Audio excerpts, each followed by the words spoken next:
Hello and welcome to my studio. My name is Derek and I'm a professional stained glass artist. And today we're talking all about kilns. Recently I asked you, the creative community, to send me your questions on the topics that you wanted more information for. And one of the great topics was kilns, how to use kilns to get great painted effects. So this video today is all about kiln. If you get value in today's video, consider leaving a like and subscribing to the channel. And if you want to support the channel, you can join the channel or you can buy me a coffee. Two great ways of showing your continuing support. So what is a kiln? Well, basically a kiln is a box or a container that you can raise the temperature in. When you put your glass into that container, it raises the temperature up to its firing temperature. Now, dependent on whether you're using paints or enamels or stains, they all have a slightly different firing temperature. But essentially, paints are brought up to a temperature of around 660 degrees centigrade, which is about 1220 degrees Fahrenheit. And yellow silver stain is brought up to a slightly lower temperature of around 620 degrees centigrade, which is 1148 degrees Fahrenheit. Every kiln is different, however, and it's important to realize that the kiln that you're working with might fire your paints and might fire your stains and enamels at a slightly different temperature to the temperatures that I use in my kiln. So you have to experiment to a certain extent. Now, my favorite kiln at the moment, and the kiln that I use most often for things like teaching my students, is my gas kiln. The reason I like the gas kiln is because you can bring it up to temperature and it cools down relatively quickly. In fact, you can have a piece of painted glass put into the kiln and back in your hand in about an hour, which is really, really fast. If you're working with an electric kiln, it's a much slower cycle. The reason for that is the temperature is retained inside the body of an electric kiln for far longer. The insulation is far better. There are less holes for the heat to escape. I would recommend to you to try and buy a gas kiln if you can. The problem is, gas kilns aren't made anymore. The one company that was making gas kilns until relatively recently was a European company called Hoff, but they have now stopped making gas kilns. So the majority of you who are watching this video today will be using an electric kiln. And I also use an electric kiln. There's nothing wrong with them. They're absolutely fantastic. So in my studio, I have two types of kilns here. The first is the electric kiln. And this kiln has filaments, electric filaments in the roof of the kiln, which heat up the container.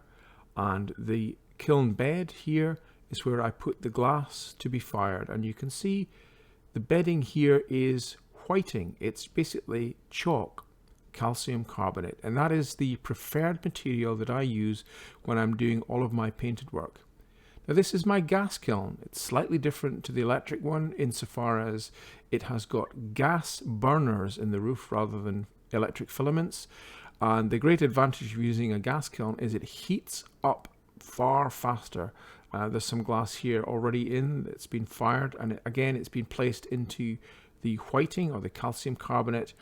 And the gas kiln is a really fast kiln for turning around things really quickly, where the electric kiln is much slower. It takes about 24 hours to go through the cycle.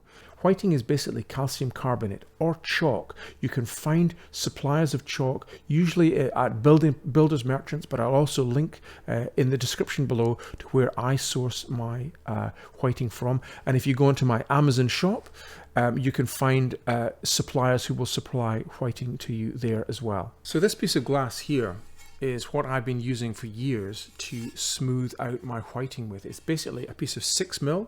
So the preparation for the whiting is very straightforward. I'm using my glass template to agitate the whiting like this, and then I'm pulling the glass template back across the whiting to level it out and create a nice flat surface onto which I can introduce my painted pieces. So here's a painted piece. Putting it into the whiting and just gently pressing it down so that you get rid of any lumps and bumps and you get a nice flat surface for the glass. The great advantage of using whiting is it can be used time and time again. It's very often the case that I will work with the same whiting for maybe 2 months, 2 or 3 months, depends how much firing I'm doing. But if, for example, I'm firing something like enamels, I always fire enamels face up because they do absorb the whiting. So here I'm putting some yellow silver stain face down into the whiting, and that will get absorbed by the whiting over a period of time, and that's when you then have to change it. So this is the kind of situation that tells you need to change your whiting. When the whiting starts to become corrupted and you get all kinds of stains and bits and pieces in the medium. I've been using this quite a lot over the last few weeks for a big project, and I've done a number of firings, but it gets to the point where it starts to look like this, where you're getting yellow silver stain and sort of, I don't know, just a whole lot of mess and crud in the whiting, and it really is time then to change the whiting and to rebed it with new whiting. So I'll just take you through the process of what I use here. Now obviously, it being whiting with a lot of residue silver stain and things in there, I have to wear a mask and protect myself, because you don't want to be inhaling anything that might damage your lungs over the long term. I don't want to be breathing in those fibers. I don't want to be breathing in anything that might damage my lungs in the long term. So I wear a P3 mask. That is the standard mask that's used for particulates and for things that would create dusts, harmful dusts. So do your research and find in your country what the equivalent of a P3 mask would be. In addition to a mask, I'm wearing gloves as well, because you don't want to get any microfibers trapped in your skin when you're cleaning the kilns. Basically, take as much precaution as you possibly can, just to ensure that you don't breathe the dust in or get any of fibers from the kiln onto your skin. I'm also using a vacuum cleaner here to get rid of all of the dust. It's quite a messy job, this, so it's something that you do have to prepare for and to try and keep the place clean. So this is the bed of the electric kiln, as you can see now, nice and clean, ready for a new layer of whiting. So I'm applying the whiting a little bit like icing sugar on a cake. So I'm building up that layer in a nice smooth layer, so we're getting probably about a centimeters thickness of whiting on both of the kiln beds. There they are already now. So what we do before we can actually use them is we have to fire them once up to firing temperature. It's called a blind firing. No glass in here just now, simply firing the whiting up to temperature, and that burns out any of the impurities in the whiting and gets the whiting ready for use. And once we've done this one firing with nothing in it, we're ready to use it in subsequent firings. So I like to use whiting on the bed of my kiln as the preferred method for firing my glass. However, there is another method, and I'm just going to show you that now. In order to do that, we've got to go and visit a friend of mine who is another glass artist to just show you the process that she uses to fire her glass in her kiln.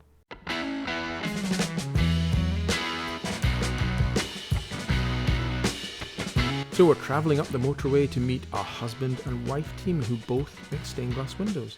Ian runs his own studio designing and making stained glass windows. His company is called ME Stained Glass, and literally next door to Ian's studios is Claire's studio, and she runs a stained glass studio designing and making new work.